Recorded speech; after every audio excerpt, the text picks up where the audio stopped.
me suis retrouvé PDG de multinationale à 34 ans, complètement athée, voire anti-religion. Est-ce que tu peux du coup nous replonger dans le jour où tout a basculé? J'avais une lampe rouge allumée en moi, vraiment, qui disait n'y va pas. J'arrivais au moment de ce surplomb, à la descente, donc à environ 18 mètres de haut, l'amarrage a cédé au sommet. Quand ça s'est arrêté, je me suis senti aspiré comme par un tunnel de lumière verticale. Elle m'a dit mais tu peux redescendre, on a toujours le choix. J'étais mieux là que j'étais sur terre en bas. J'ai réalisé que le bonheur ne viendrait pas par ma réussite extérieure. J'ai vécu l'enfer à partir de là. J'ai vécu les 2 pires années de ma vie, vraiment. Mais j'ai aucun regret.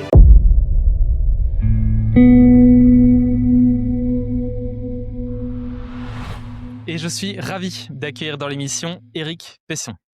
Éric, merci beaucoup d'être avec nous aujourd'hui. Bonjour Rémi, avec plaisir aussi. Si ça te va, j'aime bien rentrer directement dans le vif du sujet. Est-ce que tu pourrais nous parler de ta vie avant ton expérience de mort imminente? Alors ma vie avant, l'expérience de mort imminente, c'est assez court puisque j'ai eu cet accident quand j'avais 17 ans, donc voilà. Mais j'ai grandi dans les Alpes, dans une famille avec un père moniteur de ski et guide de haute montagne, donc tout mon intérêt dans la vie était tourné vers le sport et le sport de haut niveau et j'espérais devenir un champion de ski ou d'escalade, voilà. Ça, c'était ma vie, donc j'étais encore au lycée, en terminale, voilà, quand j'ai eu mon accident. Et quelle était ta relation spirituelle à la religion? Est-ce que tu as eu une éducation très religieuse ou pas forcément? Tu y avais jamais pensé? Complètement, athée, voire anti-religion, et spiritualité. J'avais même pour l'anecdote mon grand-père, maternel qui, en 1941 avait refusé d'aller faire le STO, donc il avait pris le maquis en Bretagne, mais en 1941, il y avait moins de monde qu'en 1945 et il avait été dénoncé plusieurs fois par les curés en Bretagne. Donc lui, il avait alors une haine complète, pour tout ce qui était curé et religion et donc on avait été éduqués un petit peu là-dedans. Donc moi, j'étais pas dans la haine du curé, je connaissais pas spécialement, mais voilà. Donc c'était non, là, on vraiment très, très loin de la spiritualité et des religions. Est-ce que tu peux du coup nous replonger dans le jour où tout a basculé? Qu'est-ce qui s'est passé? Alors on est en 1985, 22 août, je viens de passer, environ 3 semaines à grimper, dans le sud de la France avec des copains. Pendant ces 3 semaines, c'est moi qui étais le leader un petit peu de la cordée, qui organisait les choses et cetera. Puis ça, c'était le dernier jour. Moi, j'avais, décidé que j'avais réalisé tous mes objectifs. Donc ce jour-là, je ne voulais pas, faire d'escalade. Mes copains, eux, voulaient encore faire une dernière voie qui était très jolie, très esthétique. On appelle un surplomb, c'est-à-dire une voie où on monte, voilà, sous la pente, c'est très joli, qui était pas très difficile, mais qui était très spectaculaire. Donc je les ai accompagnés au pied de la voie. Il y en a un qui a installé la corde et puis ils sont montés et puis après ils m'ont dit: «Ben, comme la corde est installée, est-ce que tu veux pas, la faire finalement?» Et j'avais une lampe rouge allumée, en moi, vraiment qui disait: «N'y va pas». Je n'ai pas écouté, cette lampe rouge, j'y suis allé, donc je suis monté, j'ai passé le passage, clé, très facilement. Au-dessus, c'était de mauvaise qualité, pas le rocher, mais il y avait de la terre et cetera, donc ça n'avait aucun intérêt, pour l'escalade. Donc je ne suis pas allé jusqu'au sommet, j'ai commencé à redescendre sur la corde. Le problème, c'est que le copain qui avait installé la corde au sommet avait fait une erreur technique, il a fait quelque chose qu'il ne faut absolument pas faire et donc arrivé, au moment de ce surplomb, à la descente, donc à environ 18 mètres de haut, l'amarrage a cédé au sommet. Voilà, donc on a entendu un grand Le «pan». cauchemar de tous les gens qui font de l'escalade. Évidemment, donc voilà, je suis tombé donc de 18 mètres environ, au sol, hein, sur les rochers en bas, puis après j'ai roulé, dans le ravin. Heu, Quand ça s'est arrêté, je me suis senti aspiré comme par un tunnel de lumière verticale, une colonne de lumière. Je me suis senti monter dans cette, lumière. C'était plutôt une sensation agréable, d'ailleurs, vraiment et j'étais même plutôt tranquille.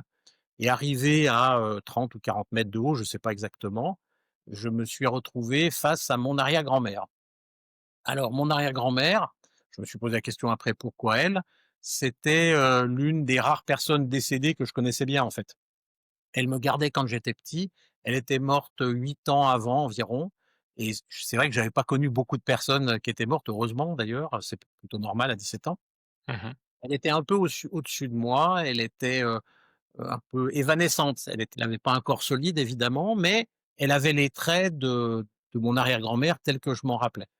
Je pense qu'après coup, on quand c'est comme ça, c'est plutôt une énergie qu'on a en face et cette énergie, on la traduit dans notre référentiel avec les images qu'on avait de la personne. Donc Mmh. je lui ai demandé ce qui se passait, parce que j'étais un tout petit peu surpris d'être là. Elle m'a dit et on se parle pas avec les mots, c'est de la télépathie, on pourrait dire, elle m'a dit: «Mais c'est fini». Je lui ai dit: «Mais qu'est-ce qui est fini?» Elle m'a dit: «Ben, regarde en bas» et donc j'ai regardé en bas. J'ai vu mon corps allongé et j'ai vu, ce qui se passait autour. J'ai vu mes 2 camarades qui approchaient du corps. J'ai vu une autre personne que je ne connaissais pas, que j'avais pas vue, qui s'approchait aussi. Donc c'est d'ailleurs intéressant parce que par la suite, j'ai pu dire, bah, qu'il y avait ce monsieur qui était venu et les copains me disaient: «Mais c'est pas possible que tu l'aies vu puisque ton corps avait les yeux fermés». Je dis: «Oui, mais j'étais pas dans mon corps, j'étais au-dessus», donc voilà. Mmh. Voilà ce qui me fait dire que j'ai peut-être pas complètement, affabulé. Et quand tu dis: «Tu vois», est-ce que tu le voyais comme on se voit aujourd'hui? Oui, Ça oui, il y oui, avait un oui, côté vraiment. très physique et réel à Oui, l'expérience? autant mon arrière-grand-mère, je la voyais pas, je la voyais Mmh. évanescente, autant le corps, je voyais vraiment comme si, j'aurais regardé aujourd'hui quelque chose qui était 30 mètres, en dessous de moi, quoi, voilà. OK. Et donc j'ai dit à ma grand-mère: «Non mais je peux pas, il faut que je retourne, j'ai des choses à faire». J'ai pensé à mes parents, ma sœur. J'ai eu des images, souvent on dit dans les accidents, les gens voient le passé de leur vie. Moi, j'ai plutôt vu un peu le futur. C'est plutôt comme si ce que j'avais à faire, sans précision. Aujourd'hui, je pourrais pas vous dire ce que j'ai vu, tu vois? Je peux pas te dire ça, mais pour moi, c'était des images devant et qui me disaient: «Non, tu dois continuer, tu dois redescendre». Donc j'ai dit à ma grand-mère: «Non, non, mais il faut que je redescende». Elle m'a dit quelque chose alors qui agace parfois les gens, dans des conférences, qui ont perdu, des proches. Elle m'a dit: «Mais tu peux redescendre, on a toujours le choix».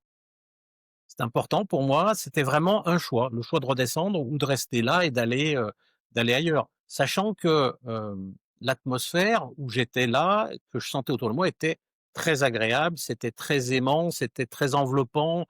J'étais mieux là que j'étais, sur terre en bas, quoi. Et donc je lui ai dit: «Non, je redescends» et là je me suis ressenti tomber une nouvelle fois dans mon corps. Mon corps a eu un soubresaut, et là j'ai ouvert les yeux et j'ai dit: «J'ai mal». C'était logique puisque après il s'est avéré que j'avais 21 fractures, dans le corps, dont des vertèbres, et cetera. Donc oui, c'était normal que j'aie un peu mal, quoi, voilà. Mmh. Voilà cette expérience. Eh ben, eh ben, eh ben et quand tu es revenu justement, est-ce que tu t'en es rappelé tout de suite? Est-ce que tu as tout de suite gardé un souvenir très vif de cette expérience-là ou c'est revenu un petit peu après avec le temps? Alors dans un premier temps, je m'en rappelais bien, mais ma préoccupation elle était pas là. Ma préoccupation était, est-ce que je vais pouvoir remarcher? Parce que j'avais 5 vertèbres fracturées, en plus longitudinalement, donc il y avait des vrais doutes, hein. Les pompiers médecins qui sont venus me chercher, ont dit: «De toute façon, il ne remarchera plus, il faut l'emmener», plus le matelas coquille a été percé, les hélicoptères ont pas pu venir me chercher parce qu'ils étaient allés, chercher des gens, en montagne qui marchaient en basket sur des glaciers, donc ils m'ont trimballé en camionnette de pompiers sur 80 kilomètres. Enfin, ça a été, épouvantable. Et j'ai très clairement entendu, la médecin, c'était une femme, au chef des pompiers: «De toute façon, il marchera plus, mais au moins il faut l'emmener maintenant, on peut plus attendre, quoi», voilà. Donc ma préoccupation pour moi qui était obnubilée par le sport, c'était: «Est-ce que je vais remarcher? Est-ce que je vais pouvoir, refaire, du sport de haut niveau ou pas?» Enfin voilà, c'était ça. Et donc cette histoire de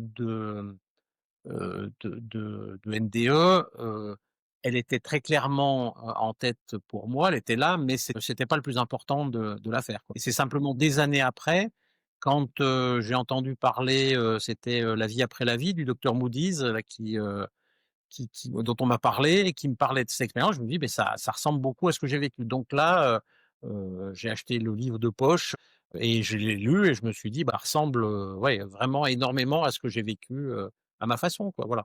Mais voilà, ça a pas les gens m'en parlent souvent, ça n'a pas changé ma vie immédiatement. Par contre, ce que j'explique, c'est que pour moi, ça a semé des graines pour le futur. Comme quoi par exemple?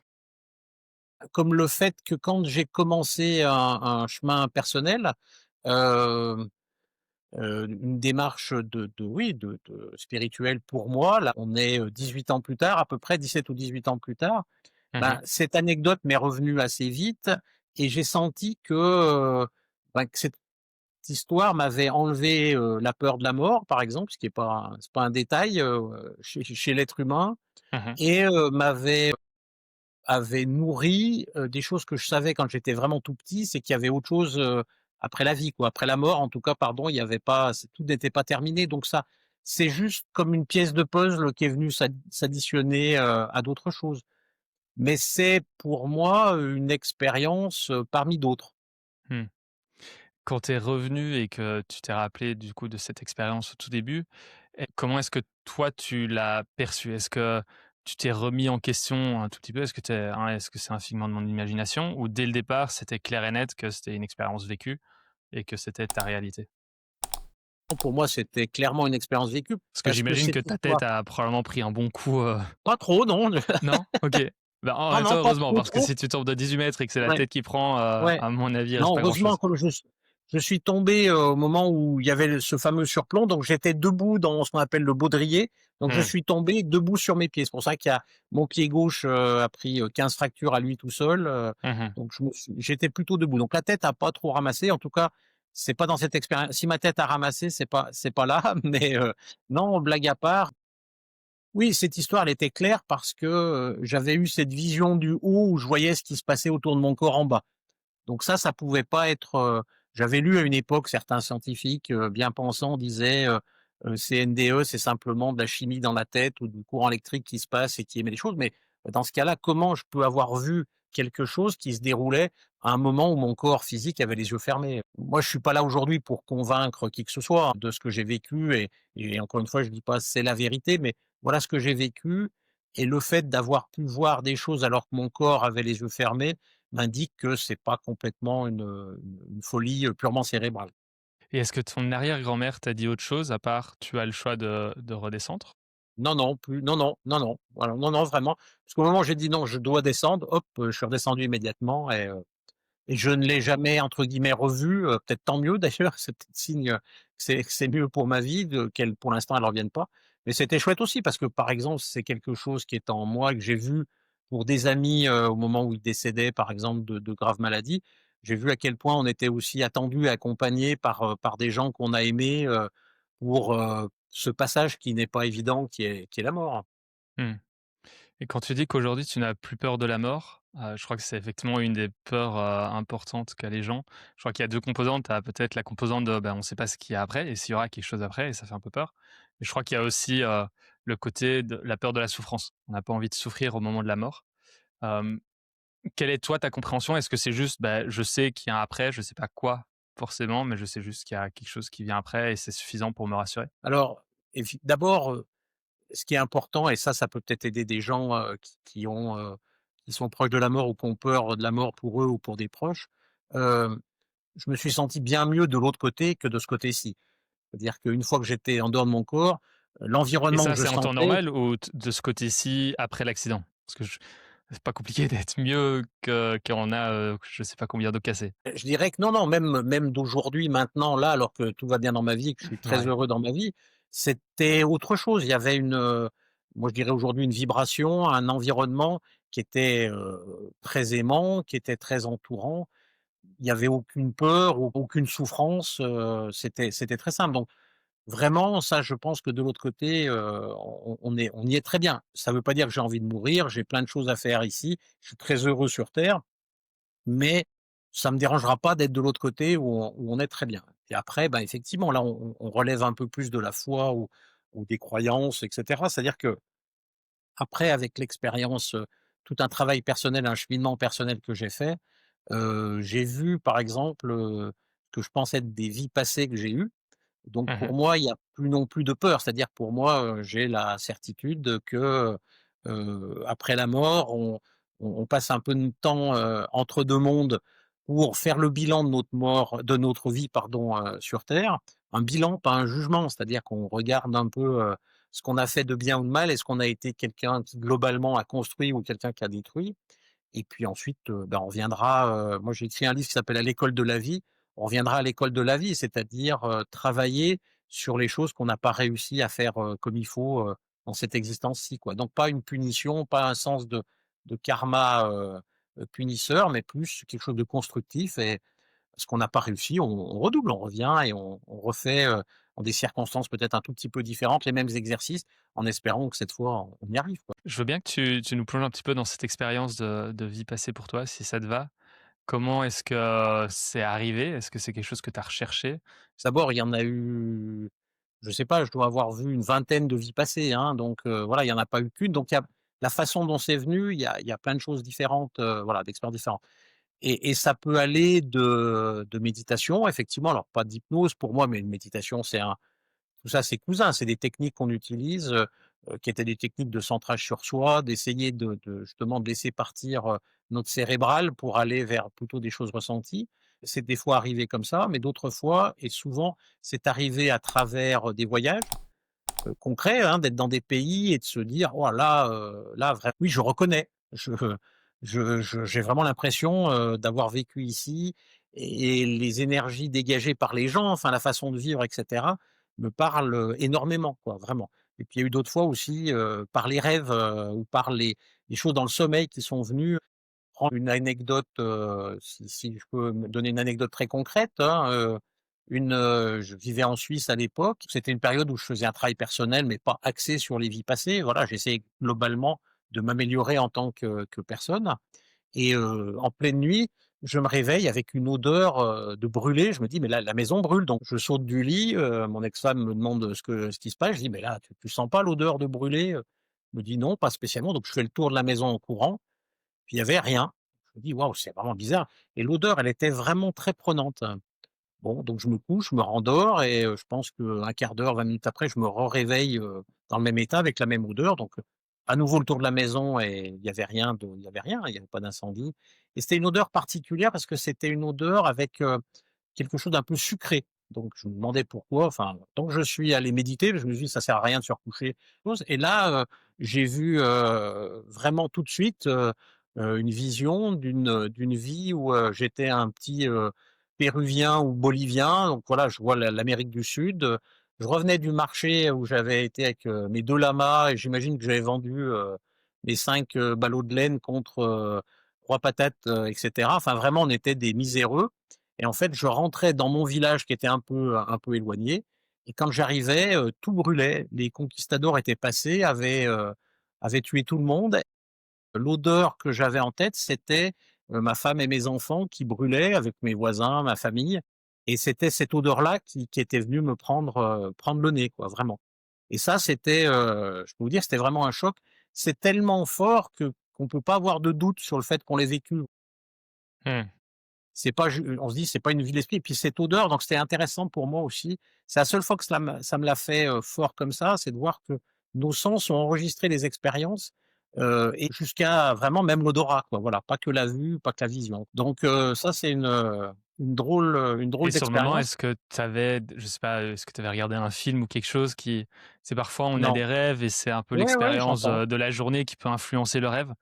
Est-ce que toi, tu avais Non, genre non, dès le départ ou tu as même pas eu cette réflexion-là parce que tu savais que c'était différent, intrinsèquement? non, non, là, il y avait pas de alors je me suis quand même posé la question évidemment, je suis pas quelqu'un qui plane complètement, je fume pas, des joints, je ne drogue pas, je bois pas d'alcool, donc voilà, c'était pas un délire. On pourrait dire, je comprends qu'il y a des gens qui doutent et qui se disent, voilà, il a juste rêvé et voilà, mais c'était tellement fort, c'était tellement dans mes cellules que oui, ça a été, c'était incroyable quoi, vraiment.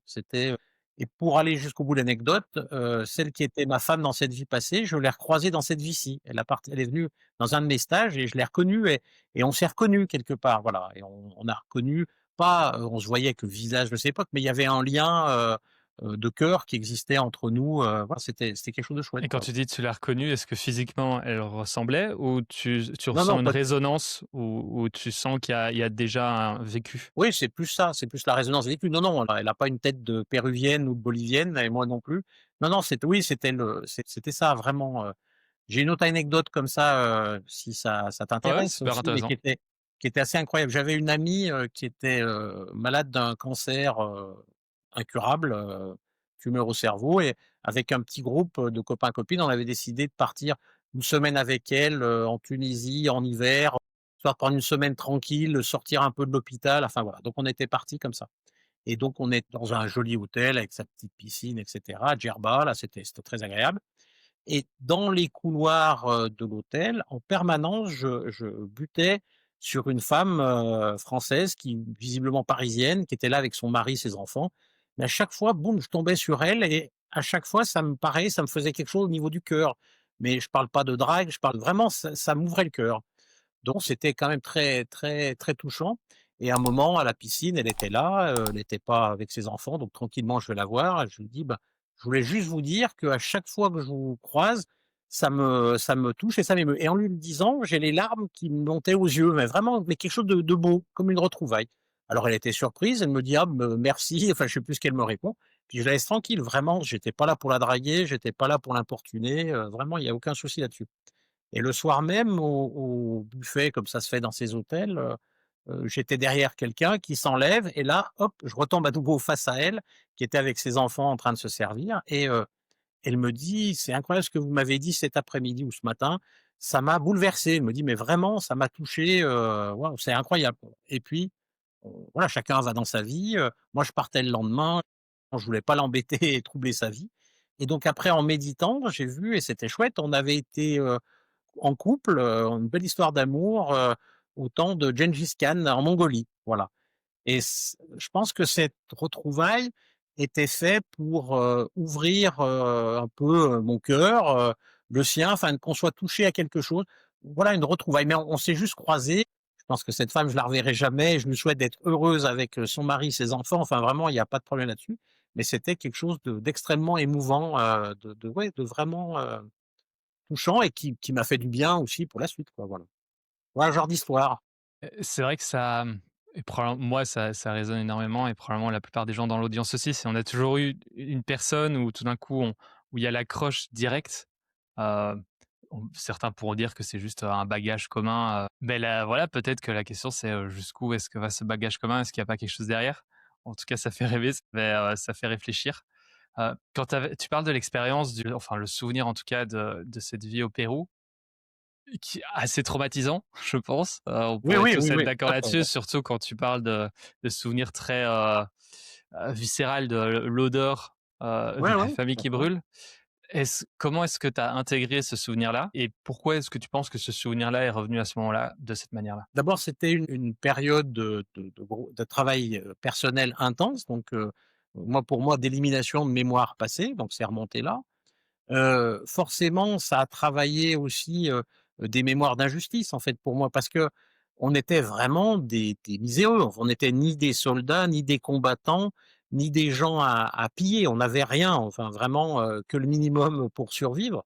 Donc c'était gratuit. C'était vraiment, pour s'amuser, on massacre, dans un village et donc je pense qu'elle est remontée cette mémoire, par exemple, à un moment où je travaillais ça. L'injustice, c'était quelque chose qui m'avait beaucoup pesé, mais je pense que je ne suis pas le seul non plus, dans ce cas-là et Mmh. donc on m'a donné, je pense, cet exemple pour me montrer que ce sentiment ou ce dégoût de l'injustice était quelque chose qui venait aussi du passé et qui était quelque chose là, c'était aussi l'abus, hein, l'abus de pouvoir, du fort sur le faible et cetera. C'était un moment où je travaillais ça et donc ça revenait, je pense, pour illustrer, parce que ça doit pas être la seule fois où j'ai vécu ça, mais attention, pour moi aussi, j'ai aussi été abuseur par moment, j'ai aussi été, le bourreau, j'ai voilà, on doit pas se voir qu'en victime. On a à peu près tout expérimenté de mon point de vue et je me suis aussi vu dans des vies où j'étais pas très sympa non plus du tout et voilà, que j'ai fait du mal aussi. Mais ça m'a permis aussi, ben, de donner de l'amour à ce petit, péruvien ou bolivien et quelque part me donner de l'amour, mettre du pardon aussi là-dessus en disant, bah, que c'était une expérience, à vivre aussi, qui était dure, mais qui était finalement une expérience de vie et puis ça m'a permis aussi de me pardonner à moi, de dire: «Ben, je sais pas toutes les fois où j'ai été bourreau, où j'ai pas été quelqu'un de bien, dans le passé, mais je me pardonne, je me demande pardon, je demande pardon à ceux à qui j'ai fait du mal, parce que maintenant je voudrais être quelqu'un de bien, quoi». Voilà, simplement. Et tu as ressenti un impact réel dans ton quotidien aujourd'hui? Ce côté justement intégration de la dualité et acceptation? Ah ben, oui, oui, oui, vraiment. Je pense que quelques, mois après, j'avais l'opportunité de franchir le seuil de ce qu'on appelle l'amour inconditionnel. C'est venu, alors je peux me tromper dans les dates, mais je dirais peut-être un an après à peu près, je me suis senti passer le seuil de l'amour, inconditionnel et aujourd'hui encore, je crois on est 17-18 ans après, je sens que c'est quelque chose qui a continué de se construire, mais qui est là. Oui, oui, j'essaye vraiment dans ma vie, de ne plus positionner, les choses entre bien, mal, les autres, sont mal, moi je suis bien ou vice versa, mais simplement d'essayer d'être quelqu'un de bien de façon continue et permanente et puis, quand je vois des choses, pas terribles, d'abord essayer de se faire respecter, avec du cœur et puis aussi mettre du pardon parce que de voir la souffrance chez l'autre, celui qui n'agit pas bien, c'est qu'il a des souffrances. Mmh. Depuis on a couvert tout un tas de sujets qui, pour beaucoup peuvent paraître, très illuminés. Hem, je je serais curieux d'avoir, un petit peu d'en connaître un petit peu plus sur ton background, sur, ta profession, ce que tu fais dans la vie, pour montrer aussi, le côté, peut-être plus, terre à terre et traditionnel, classique, on va dire. Parce que je pense qu'aujourd'hui, il y a énormément de gens qui sont en train de s'ouvrir à tous ces éléments-là, qui ont encore des vies très classiques, traditionnelles et qui ont peut-être du mal à allez, à aligner les 2. Donc je serais curieux d'avoir ton point de vue là-dessus. Alors d'abord, moi je suis pas prosélyte, hein, je suis pas là pour convaincre qui que ce soit et puis ensuite, c'est vrai que parfois on me le demande en conférence, on me dit, «Mais est-ce que tu es sûr de ce que tu nous dis?» et cetera. Alors d'abord, je suis sincère quand je parle là, je te parle sincèrement et je parle aux gens sincèrement. Si je me Et je trompe, crois que ça se bah, ressent. C'est ça que j'aime bien j'en avec toi, serais c'est sincèrement ça se dé ressent voilà. dans ta manière de J'en t'exprimer. serais vraiment désolé si je me trompais vraiment, je demanderais pardon d'avance. Je dis: «Ben, j'en suis désolé, mais par contre, une chose est sûre, c'est que j'aurai aucun regret», d'abord et après je reviendrai sur qu'est-ce que je fais ou mon background, mais d'abord ça, c'est important, c'est-à-dire que j'aurai pas de regrets. Heu, Cette vision de réincarnation, m'amène à une remise en question, continue, à une progression en tant qu'homme et devenir un homme meilleur aujourd'hui. Et donc, si même, la ma vie à ma mort, je m'apercevais que tout était faux, que je m'étais trompé, que ma NDE c'était juste un rêve et cetera, j'aurais pas de regret. J'aurais peut-être le regret d'avoir dit des choses inexactes, ça oui, mais j'aurais pas de regret parce que l'homme que je suis aujourd'hui, il est bien plus heureux dans sa vie que l'homme que j'étais il y a 20 ans avant de commencer ce chemin. Même si je me trompais, d'avoir essayé de progresser, d'avoir essayé d'être une bonne personne, m'amènerait à avoir aucun regret, sur ce parcours. Ça, c'est vraiment important. Alors ensuite sur le parcours, c'est important peut-être de reprendre le parcours après l'accident d'escalade. C'était parce que c'était un moment où je voulais arrêter mes études, je voulais faire que du sport, donc je me suis retrouvé, 1 an à faire, que de la rééducation et des choses comme ça. Donc j'ai passé mon bac, j'ai repris le sport à fond et mais au bout de quelques années, vers 22 ans, les médecins qui me suivaient m'ont dit, «Faut va falloir arrêter quoi, parce qu'en fait votre corps est tellement abîmé que si vous continuez, peut-être à 35 ans, vous arriverez plus à marcher tellement vous aurez de rhumatisme articulaire ou de choses comme ça». J'avais aussi réalisé que je ne serais pas champion olympique, que voilà, j'étais pas au niveau là-dessus, je me suis dit: «Bah, qu'est-ce qu'il va falloir faire?» et heureusement, le système français qu'on décrit aussi décrit si souvent et qu'on dit qu'il est pas bien fait, mine de rien, quand on a été soit sportif de haut niveau, soit été professionnel, on a des concours réservés dans des grandes écoles et donc grâce à ça, j'ai pu intégrer, l'École supérieure de commerce de Paris, qui est avec HEC, l'ESSEC, les 3 grandes écoles françaises de business. Ça a été, une expérience, un peu difficile parce que mais très, très utile. Je me suis retrouvé, étudiant à Paris.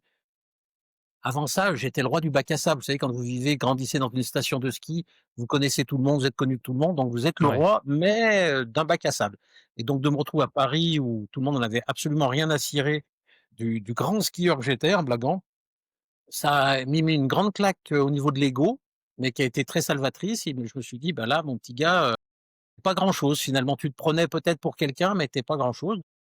Ça a été par contre des études passionnantes, ça vraiment ça m'a intéressé. À la sortie de ça, je connaissais rien aux entreprises, j'avais, que ce soit Mmh. familialement ou autre background, donc j'ai intégré, Ernst& Young qui est un des je crois actuellement encore le premier, le plus grand cabinet d'audit, mondial, donc Mmh. dans de l'audit, commissariat aux comptes. Rapidement, il y a un client qui a trouvé que je posais des questions pas trop bêtes, donc à 27 ans, je crois, je suis devenu, contrôleur financier adjoint d'une division, d'un groupe coté en bourse, une division qui faisait un peu plus d'1 milliard d'euros de chiffre d'affaires, voilà, à 27 ans. Donc on est là, on est loin des vies passées et du spirituel. Ah, Puis, surtout contrôleur de gestion, quoi, c'est tu vraiment très loin. voilà, c'est ça et puis ensuite, on m'a envoyé, en Suisse pour comme directeur administratif et financier d'une multinationale suisse avec des usines un peu dans le monde entier, qui était en difficulté. Donc j'y suis arrivé, je m'y suis mis à fond, j'ai bossé comme un fou, Mmh. tellement bien qu'au bout de 2 ans, on m'a même pas 1 an, on m'a mis, directeur de la stratégie de ce groupe, puis directeur des ventes, président directeur général de cette entreprise alors que j'avais 34 ans.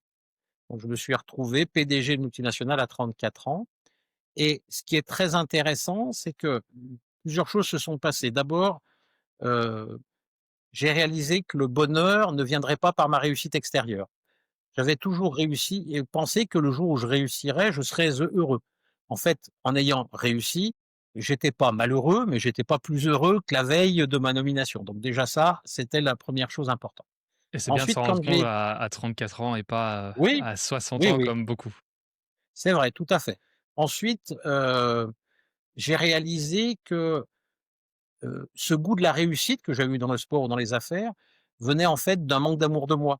J'avais besoin d'une vision extérieure aimante pour moi ou admirative pour avoir un sentiment de valeur et donc ça non plus, c'était pas l'idéal et qu'il allait falloir apprendre à m'aimer et enfin, c'est une anecdote amusante, quand j'ai été nommé PDG, donc à 34 ans, j'ai mon ego qui a gonflé pendant exactement une semaine. Pendant une semaine, j'ai eu le melon, mais je me dis que c'est humain, voilà, de réussir ça à 34 ans. C'était pas la boîte à papa-maman, hein, c'était vraiment en plus à l'étranger, enfin, Mmh. c'était pas facile et donc pendant une semaine, j'ai vraiment eu la grosse tête.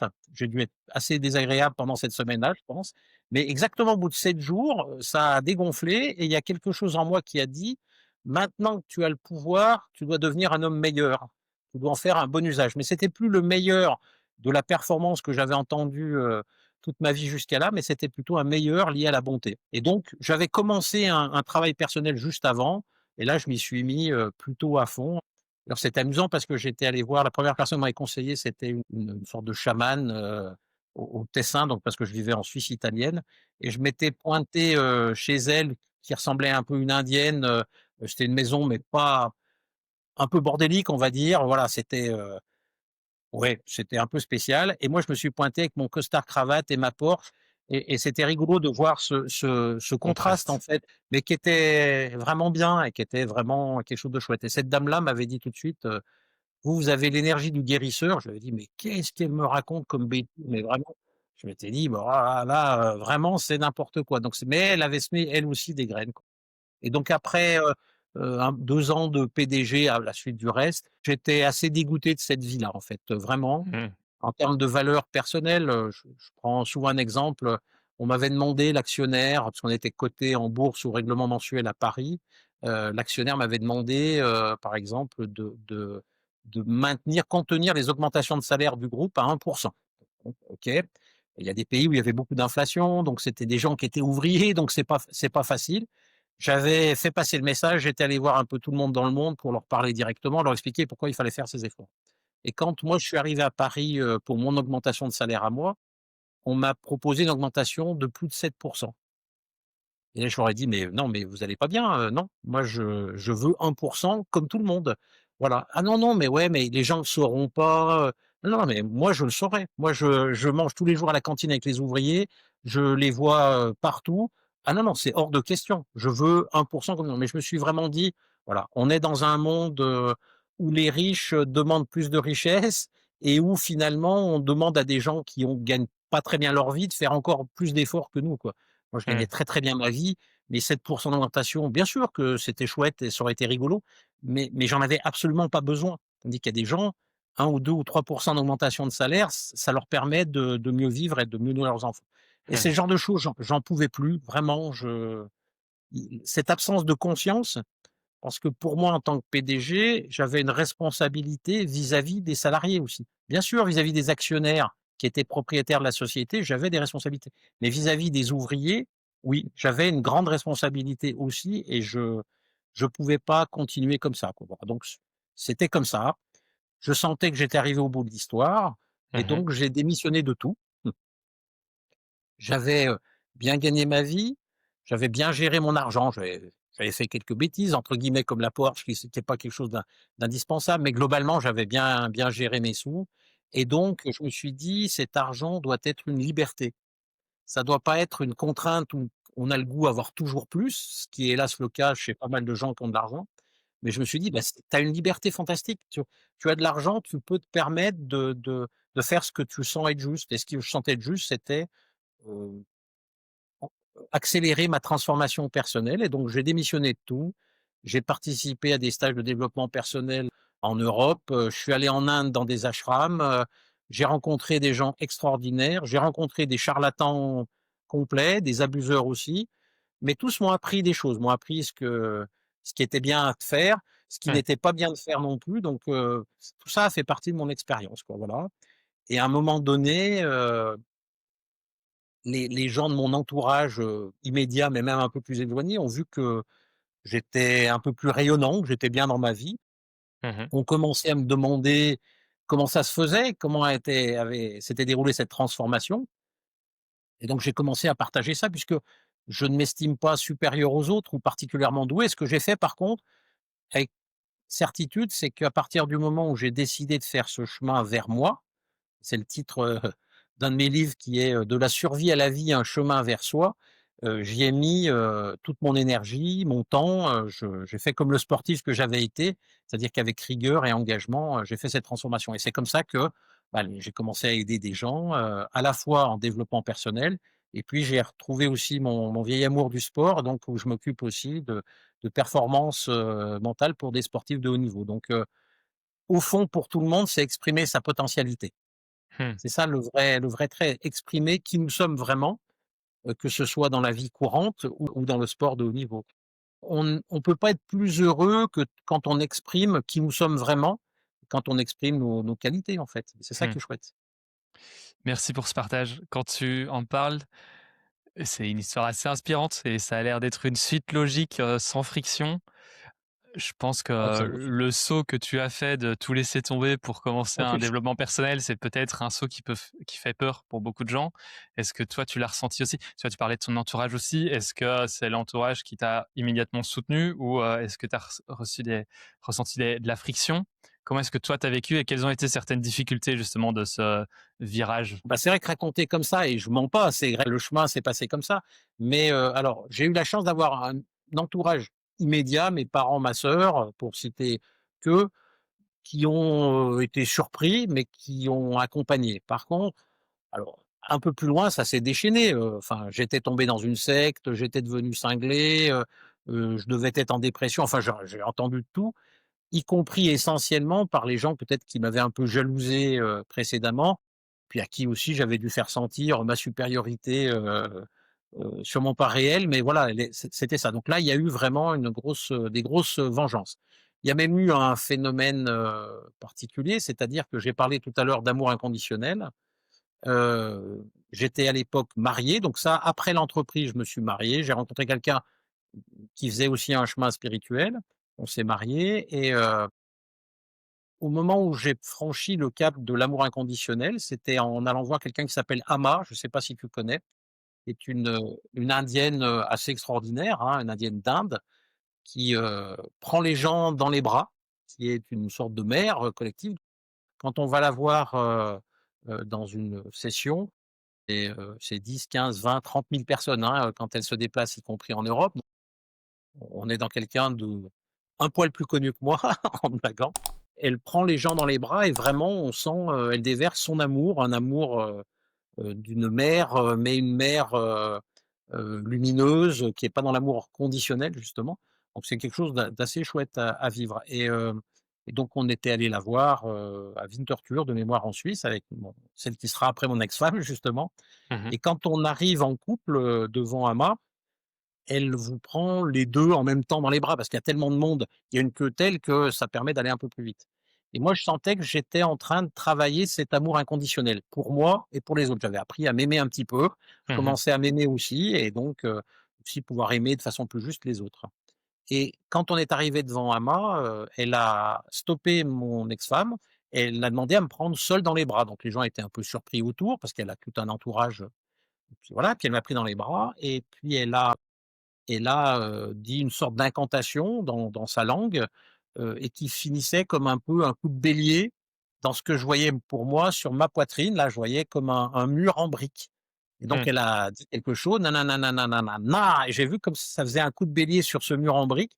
qui s'est mis à tanguer. Donc moi, j'ouvrais les cellules de mon corps pour que ce mur de briques tombe Mmh. et les gens allaient me faire relever. Elle a dit: «Non, non», elle m'a gardé dans les bras. Elle a refait une deuxième fois, puis une troisième fois et la troisième incantation, j'ai vu le mur de briques tomber. J'ai réalisé que là, je franchissais le seuil dit de l'amour inconditionnel. Pourquoi je parle de ça? C'est que derrière, j'ai vécu l'enfer à partir de là. C'est-à-dire que l'amour inconditionnel a complètement fait imploser celle qui était mon épouse. En fait, on était 2 personnes bancales appuyées l'un sur l'autre. On avait nos souffrances, on avait donc on l'amour de l'autre nous tenait debout et nos manques d'amour étaient compensés par l'autre et cetera. Donc on était 2 personnes bancales, je vraiment. Et quand moi je me suis redressé quelque part, ben elle, ça l'a mis dans un mouvement de panique, mais absolu, vraiment absolu. Et donc, avec, des menaces qui étaient, «Si tu arrêtes pas, je m'en vais, je suis pas heureuse comme ça» et moi je lui disais: «Ben, je t'aime, donc je te veux heureuse, donc si tu es pas heureuse avec moi, il y a aucun problème, je vais t'aider à ce qu'on se quitte» et donc c'est ce qui s'est passé. Alors là, par contre, elle m'a fait vivre l'enfer, les années suivantes, elle s'est vraiment déchaînée, dans tous les amis qu'on avait, en les appelant, même à mes parents. Elle leur a dit des abominations. Ils ont jamais voulu me dire ce qu'elle avait dit parce qu'ils ont dit que c'était affreux, donc bon, ben, voilà. Ça a été quelque chose de terrible, mais ça a fait partie, comment on pourrait dire? On dit, «Ce qui ne nous tue pas, nous rend plus forts». Alors je suis pas tout à fait d'accord. Pour moi, le vrai slogan devrait être: «Ce qui ne nous tue pas peut nous rendre plus forts». Là, ça m'a fait me poser sur une véritable foi en moi, me dire que, bah, j'avais des ressources, j'avais de la puissance et que même si je devais perdre, tous mes amis, en plus de ma femme et cetera, c'était pas grave, puisque je sentais que c'était quelque chose de plus important qui m'appelait. C'était quelque chose qui venait, de bien plus loin que ça et donc, bah, tant pis. Si c'est l'épreuve que je devais passer, je la passerai et je changerai pas mon cap en tout cas. Mais ça a été vraiment dur. Toi, tu me demandais tout à l'heure, non, là, ça a vraiment, vraiment été dur. Je dirais que pendant, ouais, on va dire 2 ans, j'ai vécu les 2 pires années de ma vie, vraiment. Mais j'ai aucun regret. C'est-à-dire que, voilà, pour tout l'or au monde, je ne reviendrai pas avant ces 2 années-là pour les revivre, ça c'est sûr. Mmh. Mais j'ai aucun regret parce qu'elles m'ont fait grandir. Elles ont fait l'homme que je suis aujourd'hui, qui est pas quelqu'un de parfait, mais qui est quelqu'un qui sait où il va et qui est bien dans sa vie, quoi. Mais ça a été dur, vraiment. Tu parlais de, de cette, chamane que tu as rencontrée au début Oui? de ce nouveau chemin, qui te disait que tu étais, un guérisseur. Comment est-ce que tu l'as compris à l'époque et comment est-ce que tu le comprends aujourd'hui? À l'époque, non, je l'ai pas compris. Je me suis dit, s'appelait Leïla, maintenant son prénom m'est revenu et qui était vraiment quelqu'un de chouette et alors je me suis dit: «Non, mais elle est complètement neuneu ou elle dit ça pour me faire plaisir, peut-être me flatter», enfin quelque chose comme ça. Après, elle m'avait dit quelque chose d'intéressant, elle m'avait dit: «Tu as déjà eu des accidents graves?» «Oui» et elle me dit: «Tu t'es remis comment après?» et j'ai repensé, effectivement, les médecins avaient trouvé assez miraculeux la façon dont je m'étais remis, de toutes ces séquelles. Elle me dit: «Bah oui, tu vois, ça, c'était déjà l'énergie du guérisseur que tu avais utilisée pour toi inconsciemment». Bon, après j'ai compris aussi que parce que j'ai eu, là sur cet accident, j'ai eu 21 fractures, mais au total dans ma vie, j'ai dû être à 26 fractures. J'ai eu 5 autres fois des accidents et cetera. Effectivement, après réflexion, hein, des années après, je me suis aperçu qu'il y a un côté de moi qui aimait ça, non pas, la douleur de l'accident, pas particulièrement masochiste, mais qu'une fois que la une fracture était faite, derrière, le corps se mettait dans une énergie de guérison et que je pense qu'inconsciemment, ça me mettait dans une énergie que j'aimais bien. Donc je détestais la douleur de l'accident, clairement, mais après derrière, la remise en route était quelque chose qui me nourrissait et c'est là où je pense que ça faisait écho à cette énergie de guérisseur. Alors aujourd'hui, moi je sur mon site internet, c'est marqué thérapeute, c'est pas marqué guérisseur, au service de la vie et donc pour moi, tout ce qui est magnétisme est un plus ou un accompagnement que je fais, avec les gens. Mais ce qui est plus important pour moi, c'est de guérir les causes et pas les effets. Et la tendance en tant que guérisseur, ça serait peut-être de guérir que les effets. C'est hélas, ou pas hélas, c'est ce que fait souvent la médecine moderne, c'est-à-dire qu'elle Mmh. soigne, les effets. Je pense qu'il vaut mieux traiter les causes en parallèle des effets en tout cas, voilà, il faudrait pas, bien sûr que quelqu'un qui est gravement malade, il faut des médicaments, il faut de l'aide et cetera. Mais il faut surtout essayer de se poser la question: «Pourquoi j'en suis là?» Et donc ce que j'essaye de faire avec les gens, c'est d'abord de travailler sur les causes, en même temps qu'on essaye de soulager les effets, de façon complémentaire à la médecine moderne. Je trouve, c'est comme on disait, le bien, le mal, l'opposition. Pour moi, la médecine moderne, est quelque chose d'utile. Quand je me suis cassé ma jambe ou les vertèbres, j'étais content qu'on me mette un plâtre, on m'a même donné des opiacés pour supporter la douleur. Vraiment merci, merci grandement. Et des fois, quand j'ai des gens qui viennent me voir, qui ont un cancer ou quelque chose comme ça, je leur dis: «Suis ton cheminement, va fais ta chimiothérapie, ta radiothérapie.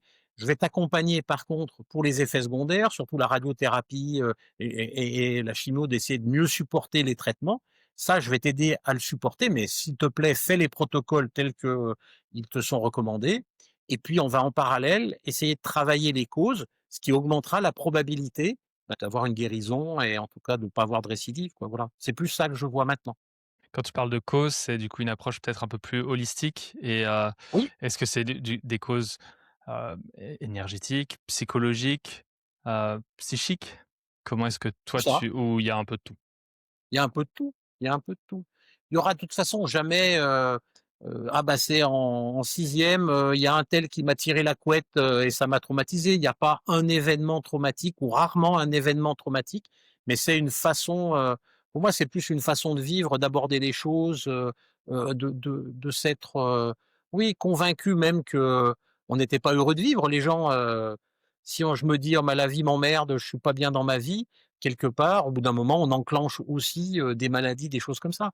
Les correspondances entre, alors je suis pas du tout un spécialiste, mais je trouve assez juste, des correspondances entre des maladies, des problématiques à un endroit avec, le fait, d'avoir une souffrance émotionnelle, donnée. Pour l'anecdote, j'ai dit 21 fractures dans cet accident d'escalade, plus 5 autres sur différents événements, donc ça fait 26 fractures dans ma vie, ce qui est quand même un bon score. Mmh. Sur ces 26 fractures, il y a les 5 vertèbres, donc ça, on peut dire que c'est au milieu du corps, hein. Il y en a une fracture à droite et 20 fractures à gauche de mon corps. Là, on peut dire, il y a peut-être pas que le hasard. Et pour moi, la partie gauche, c'est notre part émotionnelle. Notre part, c'est cerveau droit, partie gauche, c'est la partie émotion, moi, ce que j'appelle le féminin. Et Mmh. donc, très clairement, quand je voulais être un champion, de ski, mon féminin et ma part émotionnelle, je la voyais inconsciemment comme l'ennemi. C'est parce que j'avais des émotions, de la peur de réussir ou de pas réussir, qui faisait que j'étais pas performant, sur les skis, en fait. Et mon Mmh. inconscient me poussait à essayer de casser ce féminin, ces émotions qui finalement, m'amenaient, c'était faux, hein, mais m'amenaient pour moi à l'échec, en fait. Donc mon inconscient amenait bien, à taper et lutter, casser ce qui était une partie de moi, en fait, oui. Et l'intégration de mon féminin et trouver aussi ce côté intuitif, le respecter, l'écouter, a fait partie de mon cheminement personnel parce que le masculin, je l'avais bien, l'action, ça allait bien. Et Mmh. on peut être qu'heureux si on a ce couple intérieur qui fonctionne bien. Quand tu racontais l'histoire de ton expérience de mort imminente, tu as mentionné que tu avais cette alarme qui s'était allumée, Oui. juste avant de grimper. Comment est-ce que tu comprends cette alarme aujourd'hui? Est-ce que c'était, ton subconscient qui te parlait? Est-ce que tu penses qu'on est peut-être guidé et que tu as une petite voix qui a voulu te guider à ce moment-là? Quelle est ta compréhension aujourd'hui?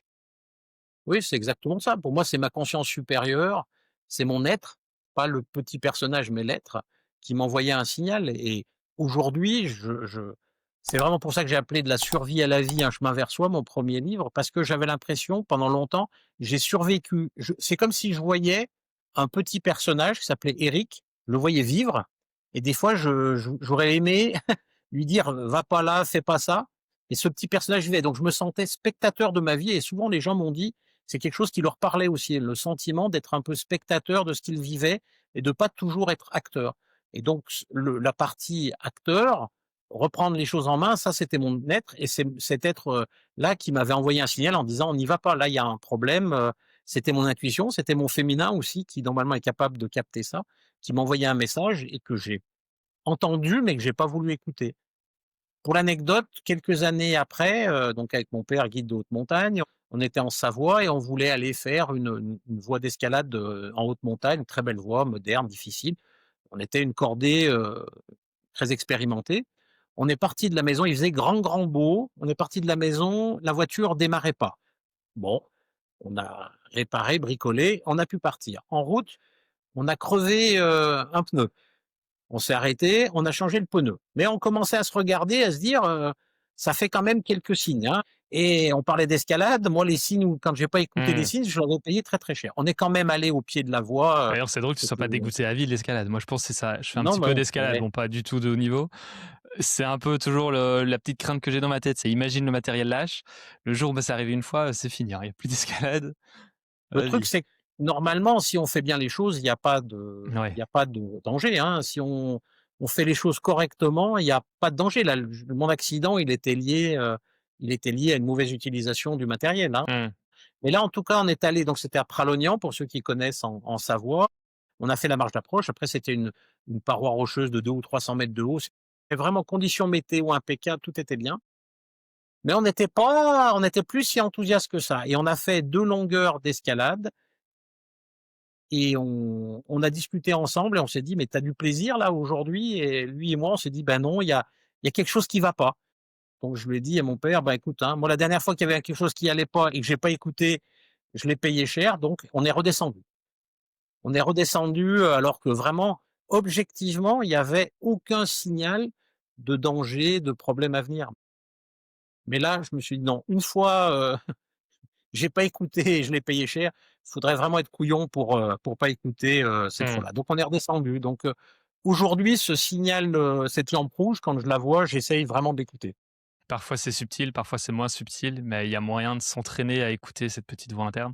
Parfois comme dans ce cas-là, on ne sait pas ce qui se serait passé, mais parfois on voit clairement ce qui se serait passé. Typiquement, une petite boule qui dit: «Je dois pas prendre l'avion» ou «Je dois arriver en retard pour prendre cet avion» et qu'on voit l'avion qui se crache. Enfin, il y a tout un tas d'événements et de synchronicités comme ça qui, pour l'œil non entraîné, pourraient paraître des drôles de coïncidences, heu, mais qui souvent pour les gens qui en font l'expérience sont bien plus que des coïncidences. Même si quelque part, il y a aussi une part de destin, parce que j'avais lu, alors je sais pas si j'espère que l'histoire est vraie, hein, sinon je vais dire une bêtise, mais que sur le fameux vol Paris-Rio, il y aurait eu, qui s'est écrasé en mer, il y a quelques années là, il y aurait eu, Rio-Paris pardon, c'est dans ce Mmh. sens-là. Il y aurait un couple d'Italiens, qui aurait loupé l'avion, donc chance extraordinaire. Ils ont pris un avion plus tard, je crois de mémoire sur Munich et ensuite ils ont loué une voiture pour rentrer en Italie du Nord où ils devaient aller et ce couple d'Italiens se serait tué, dans un accident de la route en Autriche. Donc quelque part là, voilà, le Ils avaient beau destin, faire ce qu'ils voulaient, leur ouais, était arrivé. ouais et il y a une autre histoire dans l'autre sens. Là pareil, hein, je présente mes plus plates excuses si jamais c'est un mythe, que c'est faux, qu'il y aurait eu, le fameux, vol Lyon, Strasbourg qui se serait écrasé sur le mont Saint-Odile, il y a très longtemps. Il y aurait un passager, qui, en allant à l'aéroport de Lyon, a eu un terrible accident, là, sur l'autoroute pour ceux qui connaissent. Vraiment où normalement on n'en réchappe pas. Il en a réchappé, sauf que, ben, avec cet accident, il a loupé son avion. Il a pris le suivant. Le suivant, c'est celui qui s'est écrasé sur mont Saint-Odile et il fait partie des quelques rescapés, de cet accident. Donc lui, c'était vraiment pas son jour aussi. Donc il y a les 2. Il y a je pense que voilà, il y a une part de déterminé et puis il y a aussi des options à prendre et donc si on peut éviter de s'exposer trop, je trouve que c'est pas mal, quoi. Est-ce que tu aurais un message que tu aimerais, laisser à l'audience qui nous écoute aujourd'hui? Un message de la fin, qui fait peut-être, le résumé ou la conclusion de tout ce qu'on a discuté aujourd'hui? Je dirais, essayez de ne plus survivre mais vivre, voilà. Essayez d'écouter vos intuitions et votre cœur. Mais en gardant le bon sens, toujours garder le tamis du bon sens, se dire: «Ce que je ressens comme intuition, est-ce que ça a quand même un minimum de bon sens?» S'il me venait là d'aller, me balader tout nu dans le village, l'intuition de ça, je pense que le bon sens me dirait: «C'est peut-être pas la peine parce que tu vas finir soit en asile, soit à la police». Mais écoutez globalement vos intuitions et puis surtout je dirais, apprenez à vous aimer. En fait, on ne s'aime pas beaucoup, on n'est pas dans l'amour de soi. L'amour de soi, c'est pas le narcissisme, hein. Le narcissisme, c'est l'amour de l'image de soi. Tandis que l'amour de soi, c'est d'être, quelqu'un d'amitié amical avec soi-même, encourageant avec soi-même comme on l'est avec les amis. Et ça, ouais, c'est Et vraiment ce qui est drôle, c'est que le vrai amour de soi passe souvent par une déconstruction de l'ego aussi. Donc c'est vraiment, non seulement c'est pas ça, c'est vraiment parfois l'opposé, quoi. Exactement, l'ego, l'ego, c'est pas de l'amour de soi, hein, vraiment, et voilà, faites ce chemin avec tendresse, avec amour pour vous, en essayant de faire de votre mieux. On peut pas faire mieux que son mieux, voilà. Mais je pense qu'il y a pas d'autre but dans la vie que d'apprendre à sortir de l'ego pour aller vers l'être, et c'est un chemin que je ne regrette pas de toute façon, d'avoir entrepris et que je vais continuer encore. Super, merci Eric. J'ai quelques petites questions que je pose à tous mes invités sur la fin des Oui, interviews. La première, qu'est-ce que vivre une vie épanouie signifie pour toi? On a déjà peut-être mentionné quelques éléments tout au long oui, de cette discussion. être moi, être en ligne avec ma conscience et essayer d'être un homme bien, au quotidien avec moi et avec les autres. Et si tu avais un conseil à donner au Eric de 20 ans, lequel serait-il? Tu vas en chier, mais lâche pas. Ça va pas Très être bien. facile, mais voilà, tu y arriveras et ne lâche pas. Et où est-ce que les gens peuvent en apprendre plus sur, le travail que tu fais? Tu as mentionné des livres. Où est-ce que les gens peuvent rentrer en contact avec toi ou juste en apprendre plus sur ton histoire et ce que tu partages?